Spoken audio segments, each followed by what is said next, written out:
దేవి నవరాత్రి అని దేనిని అంటారు? దసరాకు ముందు 9 రోజులు అంటే అశ్వయుజ శుద్ధ పాడ్యమి నుండి నవమి వరకు దేవి పూజలు జరుగుతాయి. ఆ 9 దినాలను దేవి నవరాత్రమని అంటారు. మహాకాళి ఏమి చేసింది? మహాకాళి మధుకైటంబులనే దానవులని సంహరించడంలో విష్ణుమూర్తికి సహకరించింది. మహిషాసురమర్దిని ఎందుకు వచ్చింది? మహిషాసురమర్దిని మహిషాసురుడనే రాక్షసుని చంపివేసింది. దుర్గా అనే పేరు ఎందుకు కలిగింది? దుర్గడు అనే రాక్షసుని సంహరించడం వల్ల ఆమెకు దుర్గా అనే పేరు వచ్చింది. శాకంబరికి ఆ పేరు ఎందుకు వచ్చింది? ఒకప్పుడు 100 సంవత్సరాల కరువు వచ్చిందట.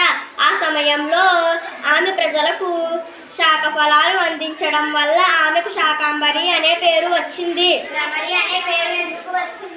భ్రమరం అంటే తుమ్మెద. తుమ్మెదల సాయంతో అరుణుడనే రాక్షసుని సంహరించడం వల్ల ఆమెకు భ్రమరి అనే పేరు కలిగింది. బతుకమ్మ పండుగ గురించి రాయండి. దుర్గాష్టమి రోజున తెలంగాణ జిల్లాలలో బతుకమ్మ పండుగ జరుపుతారు. రకరకాల పువ్వులను పళ్ళెంలో పేర్చి చందమామ పాటలు, ఉయ్యాల పాటలు పాడి గొబ్బిళ్ళు పెడతారు.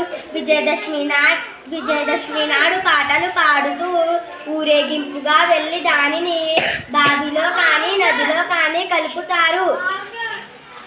దేవి నవరాత్రుల రోజుల్లో విచిత్ర వేషాలు ఎందుకు వేస్తారు? దేవి నవరాత్రం యుద్ధ పండుగ, రాజుల పండుగ. అందుకే ఆ రోజుల్లో విచిత్ర వేషాలు వేస్తారు. విజయదశమి రోజున పండుగలు ఏమి చేస్తారు? విజయదశమి రోజున పాండవులు జమ్మి చెట్టును పూజించి దాని మీద తాము దాచిపెట్టిన ఆయుధాలను తీసుకొని యుద్ధంలో విజయం సాధిస్తారు.